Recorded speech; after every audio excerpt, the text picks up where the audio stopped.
So we're pretty much preparing to go live. So we're going to go live and we're not going to know it. Yes, I know. Whenever I do a live on a Tuesday in my Facebook group, I never quite know if I'm actually live or not. Yeah, that's us live. Okay, that's fine. Close this. Hi, everyone. It's Ben's Business Podcast. We're back again. I'm here with Lewis Crompton from STARtrading. I was trying to work that one out. Start or star, because he's got the all in capitals and there's no double T.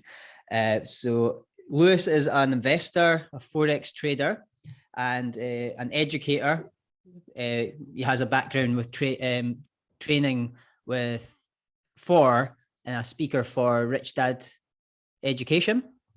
Yep. So I did a bit of research, and you know Zeshin, he told me about that as well. So I got some inside information. Oh, cool. Yeah.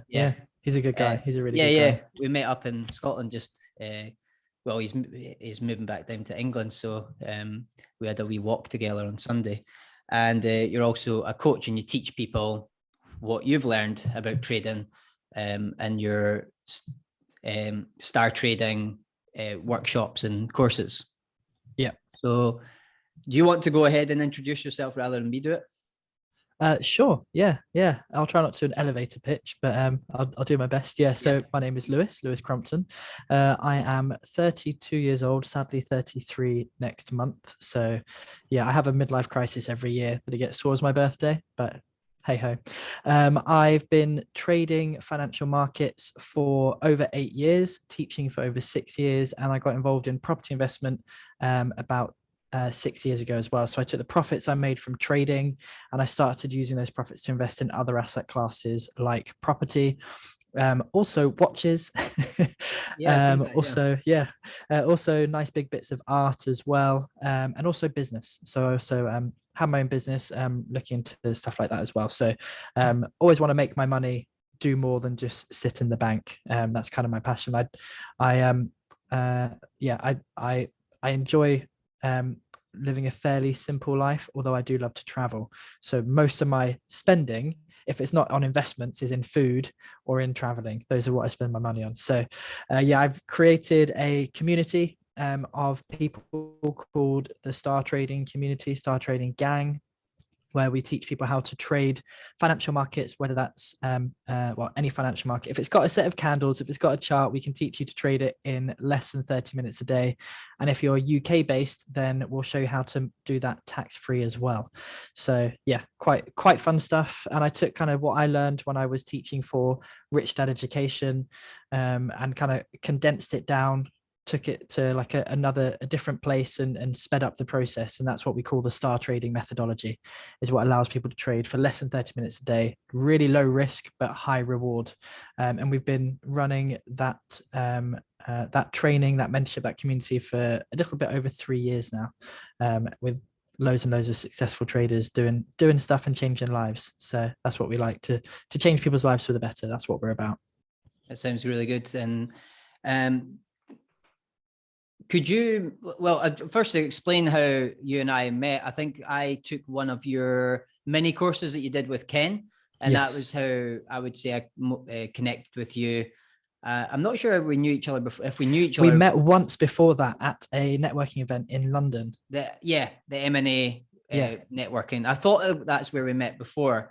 I couldn't quite recall if that we've met online or in person, because it's almost the same now these days. I could not tell. Loads of my friends who I've made over the past 2 years, I don't know where we first met. Was it online? Was it in person? Yeah. Who knows anymore? Nobody knows. Yeah. And I also say that Lewis is a bit of a comedian as well. He always makes me laugh. It's there's definitely, you get a bit of that with along with the training. Yeah, you've got to be fairly lighthearted about something which can be quite dry and quite serious.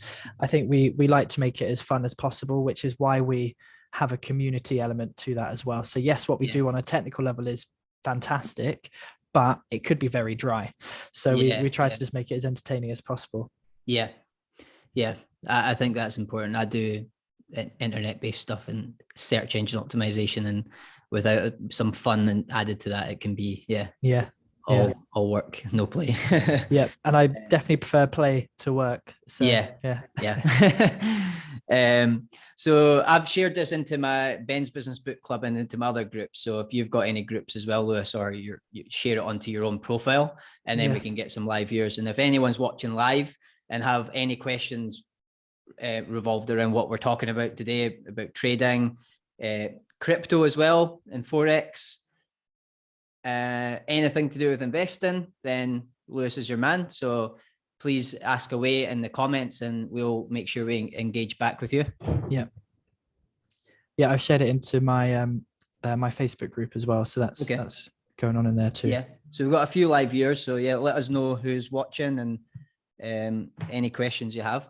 So let's move on. So I think the first thing is like, what would be, if someone was to come on board with you, have you got an example of like some case studies of people who have spent that couple of hours a day or a half an hour a day and some examples of results, just to like let people see what's possible with just a side hustle and trading? I find that really interesting. Yeah, completely. Well, I suppose first of all, I'm a case study, so my journey, and I'll talk about other people as well. My journey was, I started, like I said, over 8 years ago. Paid a heck of a lot of money to get trained. I took out a credit card and a personal loan, which I was paying 15.4% interest on, or something crazy like that. Those were the good old days when I didn't understand money properly, and made, in one sense, poor decisions, but in another sense, I'm glad I took that decision, because it led me to having the life that I have now, which I love and I'm very happy with. And it all happened because of trading. And so I was interested in learning how to trade because I wanted to be able to leave my job. I was working retail at the time. I'd worked my way up from the shop floor into the head offices of a retail chain. And I just realized that it was going to be the same old shit basically every day for the rest of my life. And like my boss's boss was only earning 50k a year, and I was like, that's not good enough for me. I want more than that. I don't want to work like a dog for 15 years to then only end up on 50k. I'm not happy about that. So I decided to look for something else, and I wanted something which was kind of fed into that digital nomad culture where I could be anywhere in the world, I could travel, and I could still make money. And trading for me was the perfect combination. It was low time commitment and it was high reward, and I could be anywhere in the world. So that's why I got started. So I paid all that money to learn how to do it properly and learn how to do it safely. And then 7 months later, I quit my job, and I started trading full time, and I started traveling the world. So that was my story. And then from there, I got headhunted by Robert Kiyosaki's brand Rich Dad Poor Dad, and asked to do some teaching and some training for them, which I did. And then what I would do, which is quite fun, is whilst I was traveling around different parts of the world, I'd find out if they had training events on, and I'd go and speak at those training events. So I got to like link up the different things, which was really good fun. Met some amazing people, some incredible people, met some property investors, which is how I then decided to get involved in property as well. And that's kind of where it snowballed for me. But all of those opportunities came from taking a chance, taking a risk, investing in myself and learning how to trade.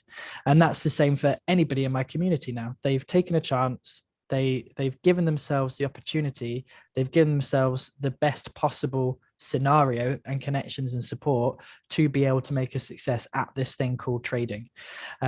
And we've got a whole community of loads of people who are successful, who are making money through their trading. One example, I'll talk about Dan, because I was chatting to him yesterday, and he actually did a mini testimonial for us. Yeah, I've got an event running at the moment in the evening, and he did a little testimonial for us. And he basically doubled his money that he started with. Well, let me step back. So he tried trading and tried teaching himself how to trade for about 6 years before finding me. When he found me, I wasn't taking on students, so he waited for 2 years before I actually started taking on students. Took on students, and he jumped in, got mentored, took him through the process, taught him the STARtrading method. And he'd been on other courses and things before, but could never make it work for him. Started making it work for himself based off of what he was learning with STARtrading. And then in the next 15 to 18 months, he doubled his money. And then he had to pay off some debts with that. And then he started again, basically again, 15, 20 months later, doubled his money because of trading, and then paid off all of his debt. So he's literally changed his life and is now debt free because of the skill set that he learned through trading. And so that is, for me, what we're about. We're about empowering people to make money, make more money, and what that then allows them to do with their life in terms of the freedom, in terms of the choice, in terms of the financial stability and the financial security that then brings. So yeah, he's absolutely smashed it, but he's not alone in the community in terms of people who have smashed it and done an amazing job. So for example, another guy, one of our guys based in South Africa, in his first month trading, he went live after, I think, 4 months, I think it was. In his first month trading live, he made 14%. So that's 14% in 1 month. Now, if anybody knows what they're getting in the bank or from most other forms of investment, you know that is an absolutely insane level of return, especially if you can make that consistent. Now, we tend to say that our students should be aiming for between 5% and 10%. So he smashed that out of the park in his first month. He's now probably more consistent at around the 6-7% per month. And that is not an uncommon story for our students who are following our methods and trading using our strategies. So yeah, and again, he's not an isolated case. There's loads of people.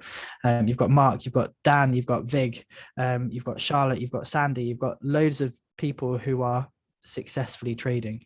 But I think this conversation I was having with a student this morning, actually one of my mentees, and they're asking the question of success, and I said, well, you are successful, but they don't feel like they are. And the reason they don't feel like they're successful is because their measure of success is maybe this level of percentage return every single month. Whereas they're still successful even if they're trading at this level of percentage return, because it's still profit.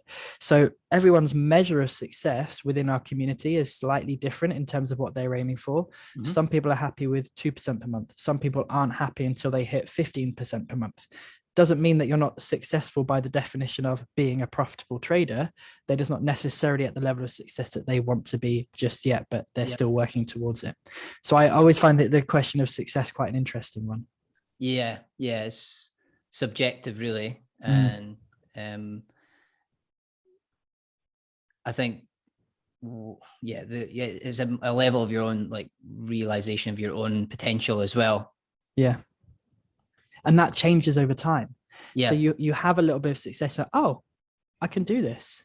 And then you have a little bit more, and like, oh, I can probably achieve a bit more than this. And then so on and so on. And it grows and it grows and it grows. I think partly and I'm just about to say problem, but I don't necessarily mean problem. I think part of the process quite naturally is maybe it's an age thing, maybe it's a whatever thing, maybe it's just an inbuilt thing, but you can reach a certain point of success and growth where you then don't want to stretch out of your comfort zone. You become comfortable, and people slam that and hammer that as, like, if you're in like the personal development world and the that type of place.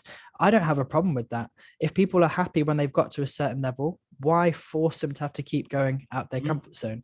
If you're the type of person who's never satisfied and never happy, and you're constantly going to be growing and pushing yourself out the comfort zone, fine, but let people be happy, for goodness sake. Like, if they're happy in their sphere that they're currently in, and the level of growth that they've got and the level of success that they've got, let them be happy. I'm not happy in that space. I always want to grow, always want to continue. And that's where I'm happy being unhappy, if that makes sense, in like some weird twisted way. I always want to grow and to develop. So that's but let people be happy at the end of the day. Yeah. It's about self-awareness and being able to know what you need to do for yourself. And then when you're as comparison that makes people unhappy, or people, like you're saying, who are doing better financially, looking down on people who are not doing as well and telling them that they're doing the wrong thing. There's a big problem there, definitely. I don't know if you follow Gary Vaynerchuk. He talks a lot about that. And I seen one of your posts recently, Lewis, that I really agreed with, when you were talking about just certain things that you don't need to do anymore to be happy, and like that you were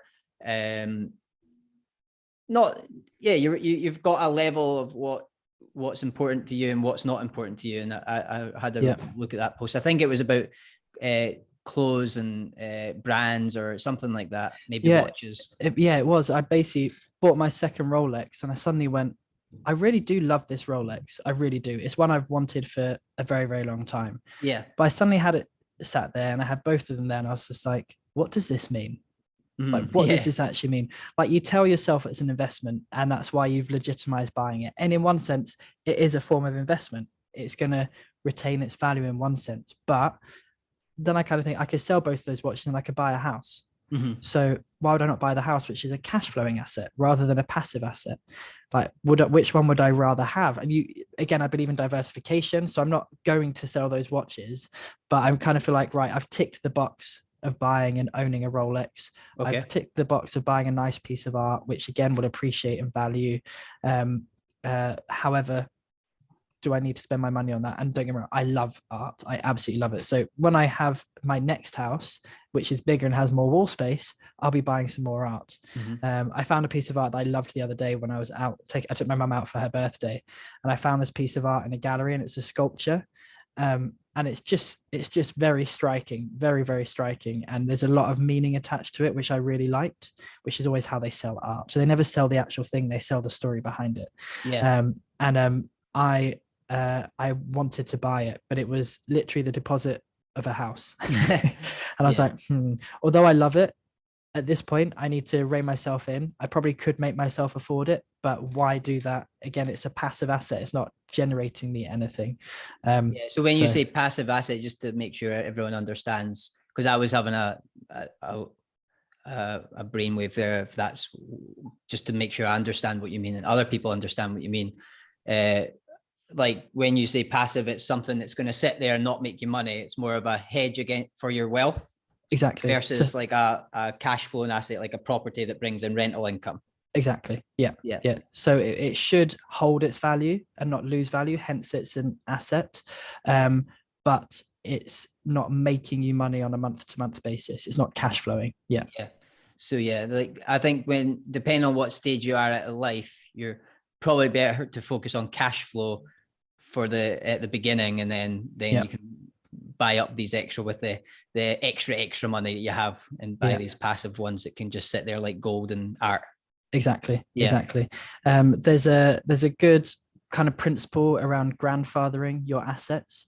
So you buy cash flowing assets and then you become the grandfather of the next things that you buy. So your assets then buy the next assets. And then you've grandfathered them in a way. And I really like that approach. I've definitely not followed it because I've gotten too excited. But that is, again, it's lessons learned and it's self-development, it's self-growth, that now I've kind of done those things. If I've bought these things, I kind of realized what I actually want to be doing with my money. I mean, I had an advert go out for an event that I'm doing, which I'm currently running this week. And it's hilarious looking at the comments that people put on these things that are negative, who have no idea who you are and what you're about and the journey you've been on and all of this. And I was doing a film from my office at my house, which is in London, and it's a shed. The reality is it's a shed because that's all I need. I just need a space separate from the house, my own mindset. And I love it. Absolutely love my shed.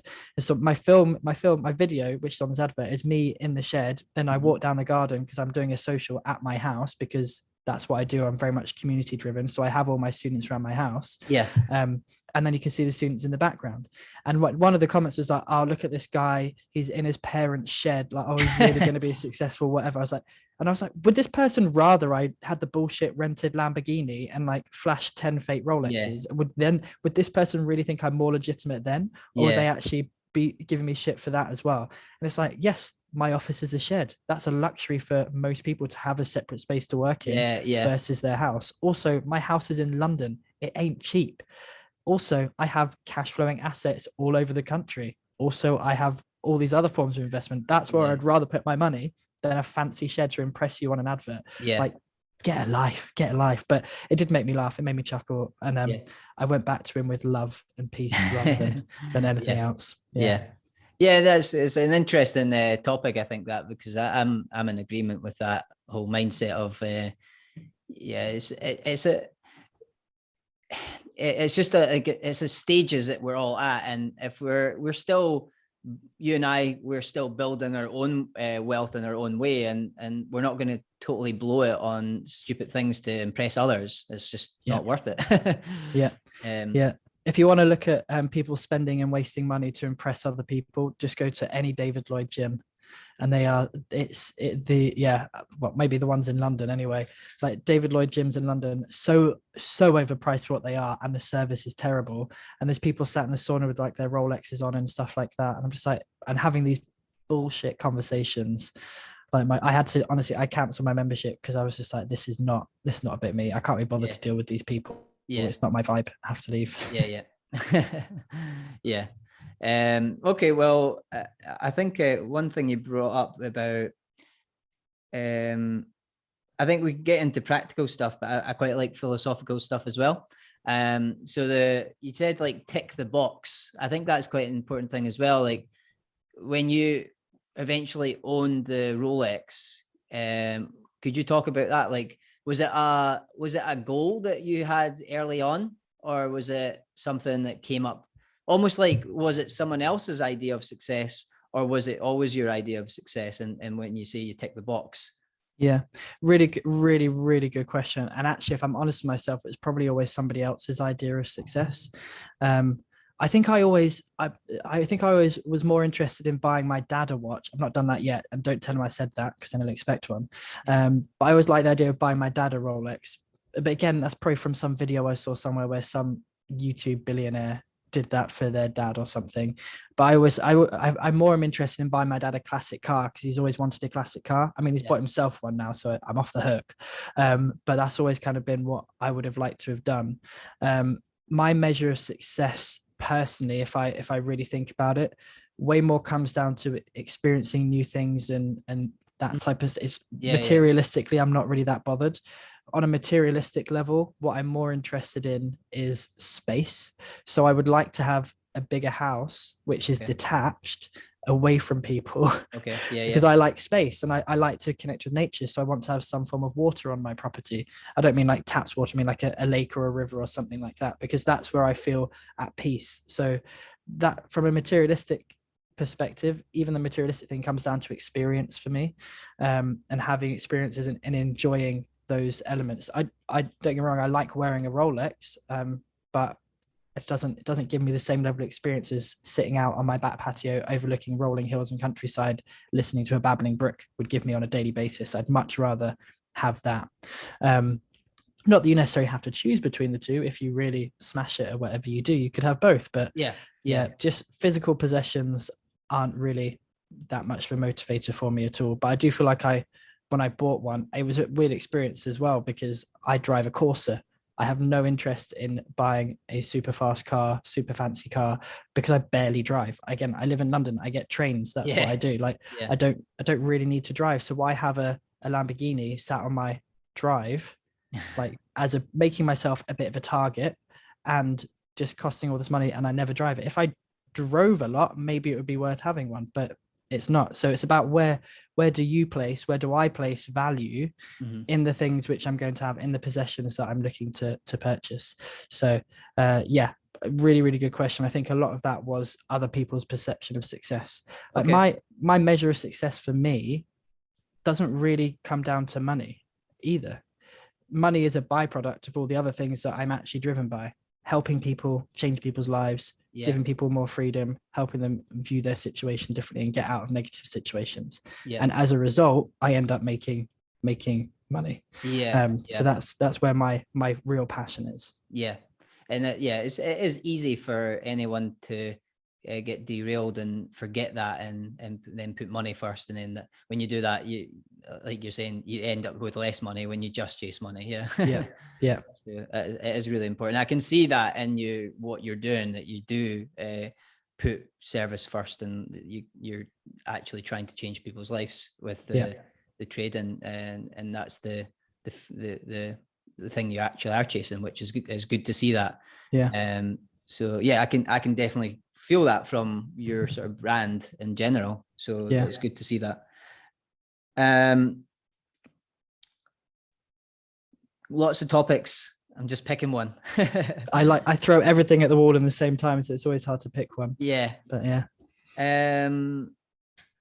so this idea of 30 minutes a day, I find that really interesting. Time is a big issue for a lot of people, including me. I have ways of making money and probably doubling money is in my own way. But I've been really interested in what you have to say. And I took your mini course, and I think I'm kind of that person on the fence, let's say, and there's probably a lot of other people on the fence. So if you were to explain, like, convince other people that like it literally is 30 minutes a day or an hour a day that you can put money and time into this. So I've got two questions for you, and you can answer them in the one order. Does it take a lump sum of money to start? And two, how much time is involved? I think I asked this question in the mini course, but it would be good to get a reminder and share that with others. Yeah. I'll address those two questions after I kind of address the first question of how I would convince you. And the reality is there's not much I can do to convince you. It is the way it is. Like, the fact is, once you know what you're doing and you've got that skill set in place, it takes you less than 30 minutes a day. Now, loads of my students didn't believe me when I first told them that. Calvin, for example, when he made 14% in 1 month, I said to him, and how long did that take you to on a daily basis to make that happen? He was like, oh, less than 30 minutes. I was like, and did you believe me when I told you that when you first started? He's like, no, I didn't. So I get why people struggle to believe it, but there's nothing I can really say to convince you. It just is what it is. And once you know what you're doing, you can get there as well. In terms of, do you need a lump sum to get started? Yes and no. I'm a big believer that you should and can start small. What people tend to worry about really comes from a mindset of putting the cart before the horse, in my opinion. So when it comes to this context, what they're doing is they're thinking about how much money to have in their account before they're thinking about having the skill in place. If you don't have the skill in place, you won't be safe out there, and you will risk too much, you'll make mistakes, and whatever money you put into your account, you will blow. You will lose it. Whereas if you have the skill set in place, you have the right parameters, and that's exactly what we teach at STARtrading, then you are going to turn whatever amount of money you've got, even if it's a small amount, into a significant sum of money. Yes, it may not happen overnight or over the first month, but you will have a skill set which you keep for the rest of your life, which can make £1 into £2 into 5 into 10, and so on and so on and so on. So you don't need a lot of money to start. You can start with as little as 300, 500, 1,000. It doesn't matter how much you start with. The important thing is to focus on getting the skill set locked in, locked down, because that's the thing which will make you money.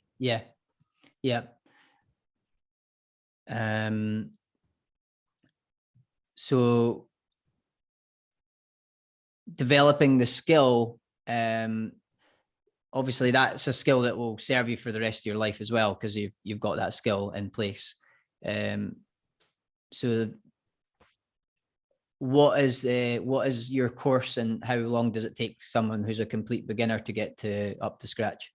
So we do 2 layers of mentorship, one which is called the launch mentorship, one which is called the platinum mentorship. The launch lasts for about 6 weeks. The platinum lasts for 6 months.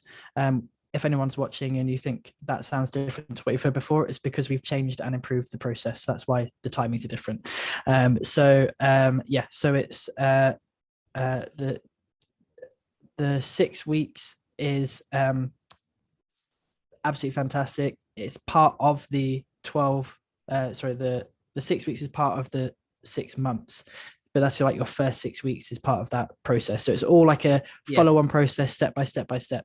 And it literally is both the mentorships are step-by-step process.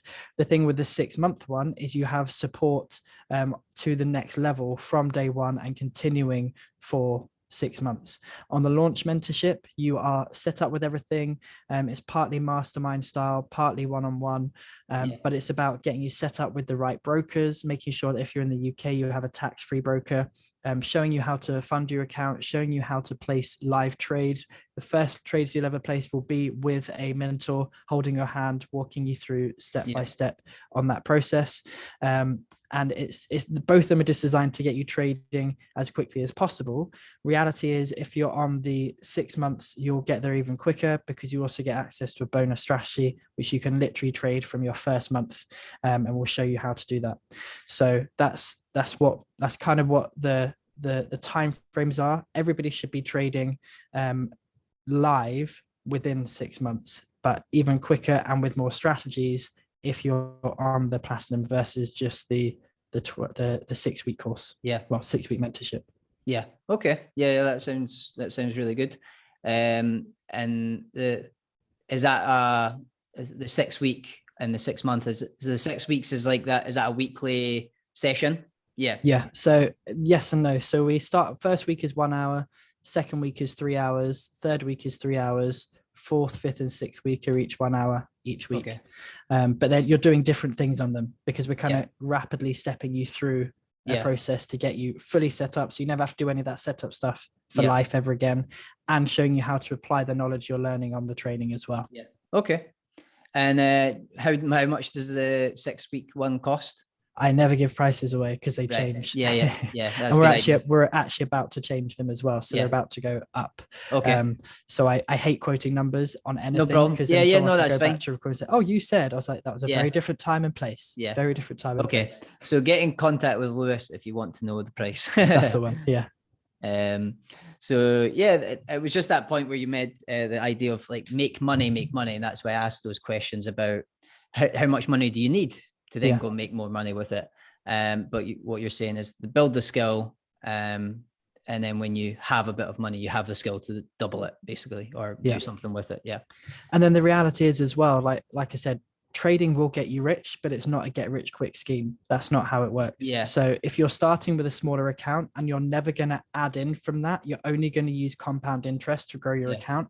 Your progress will be slower from a financial perspective, but your skill set will still grow at the same speed. Yeah. So that's why you may as well start with a small account. And then as you grow your confidence, you just throw as much money in as you can at the point that you've got the confidence and you've got the skill set in place. Yeah. And does this apply to Forex as well as crypto? And like the skill of trading can be across the board. Yeah, it really is across the board. For you, like, it sounds like you're more focused on, or you're more experienced in Forex versus crypto. What to you looks different to those two and any other different types of platforms? Yeah, so I personally don't trade crypto, although some of my students do, partly because I'm just used to Forex. So I really do understand that market more. I can trade crypto. It's not a problem, but you have kind of a difference between two things. So you have volume and you have volatility. Volume is number of people in the market. Volatility is erraticness of that market. Okay. So Forex, people used to say it was volatile. It wasn't actually volatile. It just had high volume, and that high volume creates patterns, and you want those patterns, that movement in the market, because that creates tradable opportunities. Crypto is a younger market. Its volume is nowhere near as high as Forex. And so because of younger that, market as an age, younger market in terms of age, but also just how long it's been around. Yeah. So because of all of those factors, you've got this massive volatility, which it's never really settled. It's not at the point where it's settled yet. I do believe it will do in the future, but it's not there yet. Right. So yes, you can use the skill set that I teach to trade anything which has a market, has a chart. So stocks, shares, currencies, indexes, commodities, crypto, Forex, whatever it is you want to trade. And some of our students do trade crypto. I personally, though, just on a personal level, just stick with commodities, indexes, and Forex. But I do buy and hold crypto. So I'm buying a fair amount at the moment because it's on offer. Yeah, it is. Yeah, good discount. Yeah. Commodities, I'm quite interested to hear more about that. So how do you, is that like a bottle of whiskey? You buy it at a good price and then you sell it an extra, at double the price or whatever? Yeah, again, I don't go down to smaller commodities like that, but that is an example of a commodity. So I mainly focus on gold, silver, and oil. Okay. And copper, because again, it's a massive volume market. Yeah. And how would someone go and buy copper? So you can, with all the brokers that we recommend, you can go and do that. If you wanted to actually buy like a copper holding in terms of owning it for owning copper for the long term, you could set up a stocks and shares account or something like that and buy it that way. If you want to buy physical copper, you could just go to a precious metals dealer and you can buy it there as well. Okay. And could you repeat the commodities that you invest in again? Yes. So for me, it's gold, silver, oil, and copper. High grade copper, to be specific. Why? Just because that's what I've always bought, to be honest. Okay. Yeah. Okay. Yeah, that's so you don't do anything physically. It's all through brokers and Gold and silver I do physically. okay. Yeah. Yeah. And where do you store? Don't tell us exact location. Yeah. You know what I mean? Under the bed. No, I'm joking. But Yeah. I do have it at my house. Yeah. Yeah. Just in case I ever need to. Yeah. In my shed. Yeah. Yeah. In my desk drawer. Yeah. No, but I do hide it. But yeah, if I want to be able to have access to it if I need it for whatever reason. Yeah. Okay. All of it, or do you have some of it? All of it. Yeah. Yeah. Okay. Yeah. And my address is. So yeah, that's good. That's really interesting. I got a few questions from people who are going to view this or are viewing it. We've got a few live viewers. Yeah.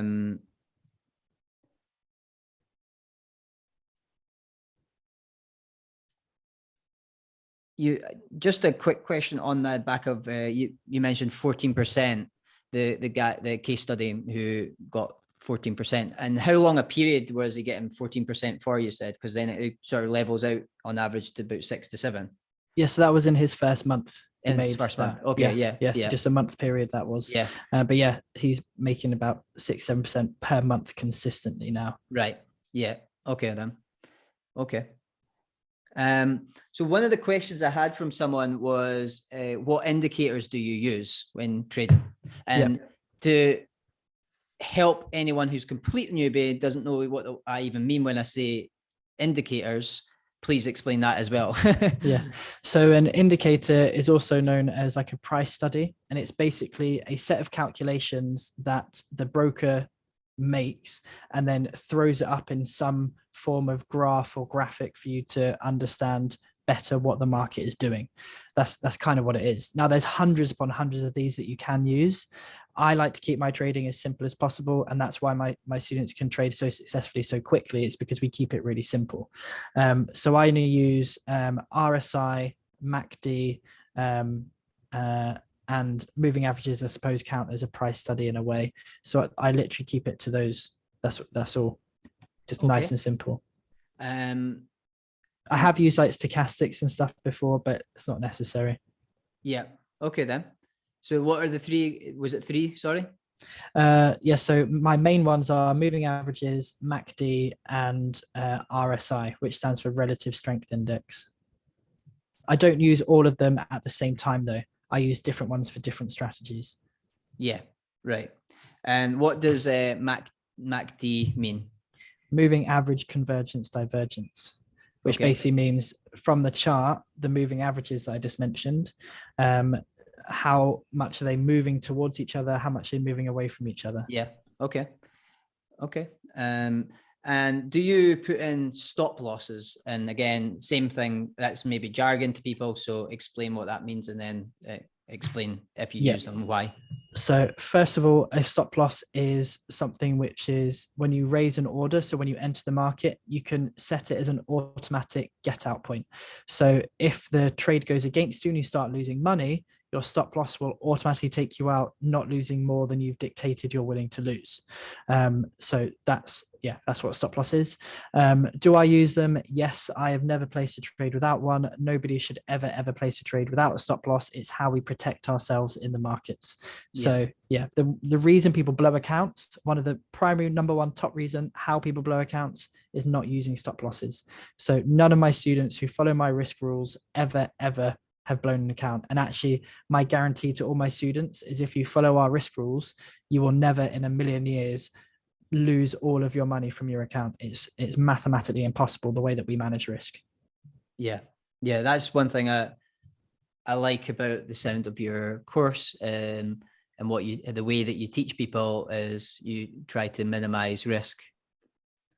A lot. Big time. It's a big focus of yours. Which is, I think, a big solution to a lot of the reason why people hold back on ever investing in general is not knowing how to insure themselves. So stop loss is kind of like your own way of insurance. Yeah, exactly. And it's how we stay low risk but high reward, and it's the most important thing. It really is. Yeah. So you're creating by getting involved and having a stop loss, you've got the potential upside, but not the downside, essentially. Yeah. Which sounds too good to be true, but it's true. Yeah. So the question on stop losses as well was, I think that was really that he was asking, do you set up stop losses? Is that something that you would put in place all the time? And the answer is yes. Yeah, has to be.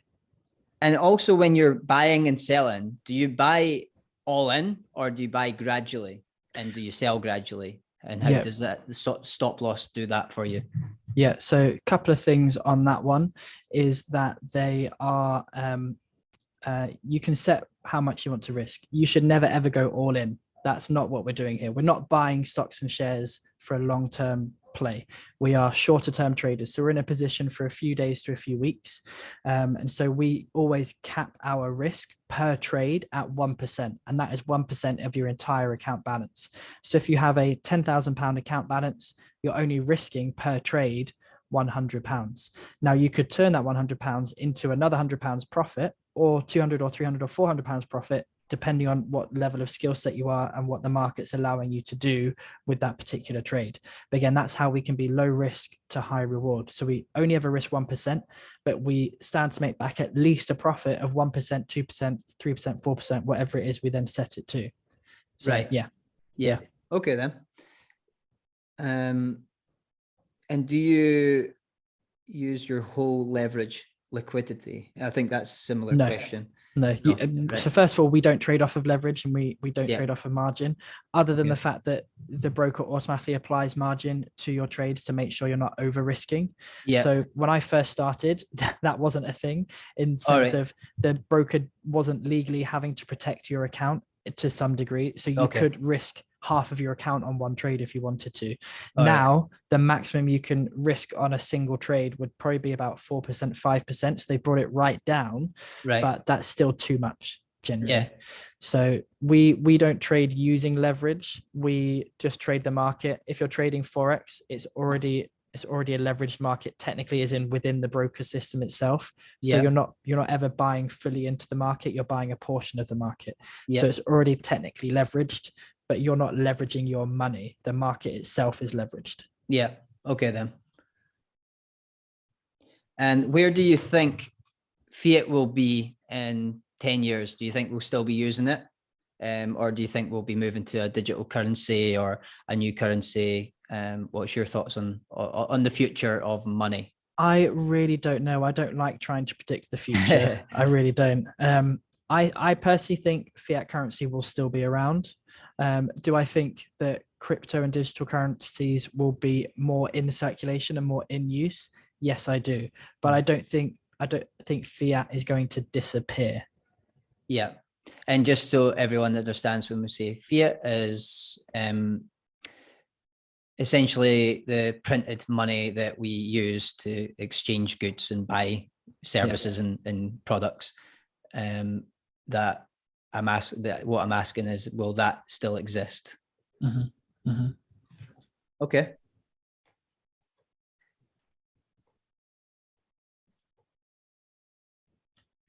An interesting thing about the indicators versus trends in the market, like if Elon Musk says that he's now trading with crypto and it changes the market, or something like that, like a celebrity or a large corporation or company, involved with your indicators and signals, is this something that you keep an eye on as well, like news and being up to date with the markets in that way? No, I don't bother. Okay. I'm only trading for 30 minutes a day, and I trade using pattern recognition. So if you're trading, if your style of trading is based solely on news announcements, you're going to lose money. You just are. You're gambling. You can't create historically tested strategies and processes based off of random news announcements or what Elon is doing next. Yeah. So I like to think our style of trading is Elon Musk proof, because even if he puts a tweet out there or something, we've got our stop losses in place to protect us if it causes the market to go in the wrong direction. But also, if it's going that crazy, the process we have in terms of our strategies and our systems, it won't meet the criteria we need. So we wouldn't even be in the market at that point. So we're protected. And because we're making money as markets go up, and we're also making money as markets go down, we are news proof and we're recession proof as well in terms of this skill set of making money. Right. Okay then. And I also had a question about the passiveness of this, but I think we kind of covered some of that, like sort of the time involved in the passiveness, but I think we answered that. So a couple of things that I brought up earlier was when outside of trading and then back into like sort of other investments like art and property, when you look at art, what do you look for? Like you said, that a story is important behind it. Yeah. What makes, let's say, this picture more valuable than this? Yeah. Because again, when I look at art, and you look at art, it's subjective as well. So what causes an influx of people to want this one over this one? Yeah. So I don't really know the answer to that. It's similar to the markets in the sense, the financial markets, that it's all based upon mass group psychology. So how are people perceiving the value of that piece? So a lot of it in the art world just comes down to PR. It really comes down to just that. But if you buy art from specific places, then it's guaranteed to stay at that value because they'll have exclusive selling rights. So they just won't ever sell anything lower. And it's a little bit of luck finding an artist, getting in early to their early pieces. And then if they grow in popularity, then your piece becomes worth a lot more as well. Okay. And travel, I would quite like to talk a wee bit about that before we go, because I know we're going to have to go in about 5 minutes. What about travel? Like, what's some of the places you've traveled to, and with this sort of lifestyle trading, explain how that works. Is it just all on the laptop? It's totally, it allows you that freedom to leave your place in London and not return for a few months? Yeah, it literally is laptop lifestyle. People think you need like 10 screens to trade with. You don't. When I'm at home, I have 2 screens, but when I'm traveling, I have just 1 screen, and that works perfectly fine.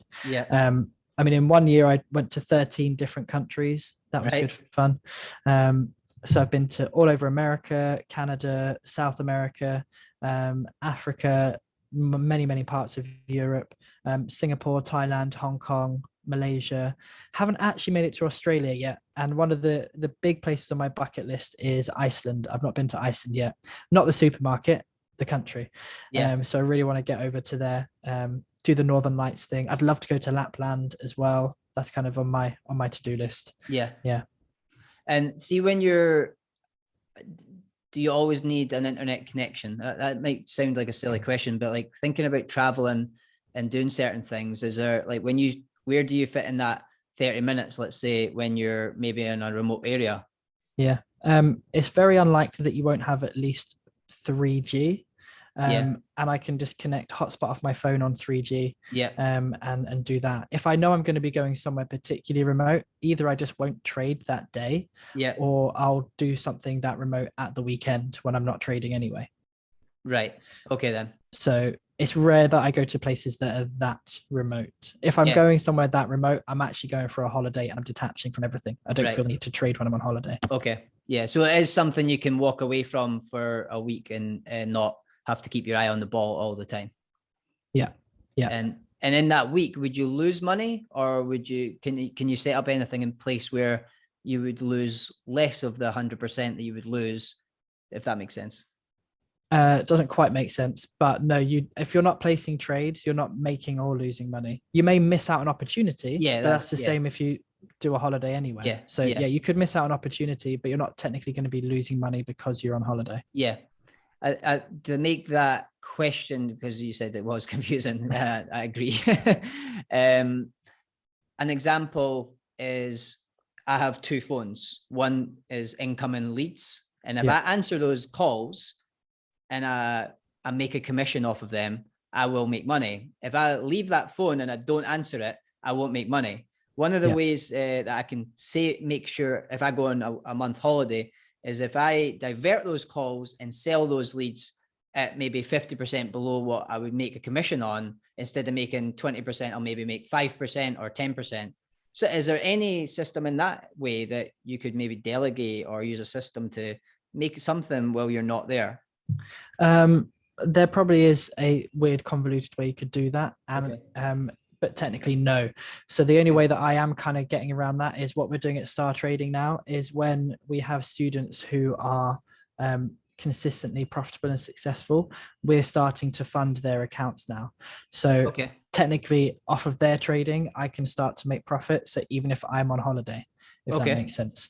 So that's kind of one way I'm getting around that, but I don't mind too much. I don't want to live too much in a worried panic if I take a week off. I'd rather be able to just take a week off. Yeah. Okay. Yeah, I'm sure like if you're able to make that sort of like 6 up to 14% return, then you've got you can afford to take some time off. Yeah. And some traders take whole months off. Yeah. Because they just don't want to trade for that month. Yeah. Or they know over the past 5 years, that month is their lowest performing. Okay. So they just don't bother trading that month of the year. Yeah. So they pick that. There's one question that's come in before we go. It was Dale who actually gave me quite a few of the questions for today. Do you ever use Bollinger Bands? Bollinger Bands? No, I don't. No. Okay. What does that even mean? Sorry. It's another price indicator. Okay. It's another one of the calculation things, and it kind of wraps around price to show you where there's going to be potential movement or stop of movement and then return on itself and that type of thing. But no, I don't. Okay. People I can show people how to use that as a tool, but I don't personally use it. You stick to these three things. Yeah. Okay. Yeah. Well, I think we've run out of time anyway. I appreciate your time and sharing all this value with everyone. It's a pleasure. If anyone has any comments on the back of this, please leave your feedback. I would love to hear it. How can people find you, Lewis? Yeah, so best way is on Instagram, or obviously we're live on Facebook, so you can just follow me from here or send a friend request. I have a Facebook group for like a free Facebook group for people who want to learn more about trading, where I post stuff in there every single week.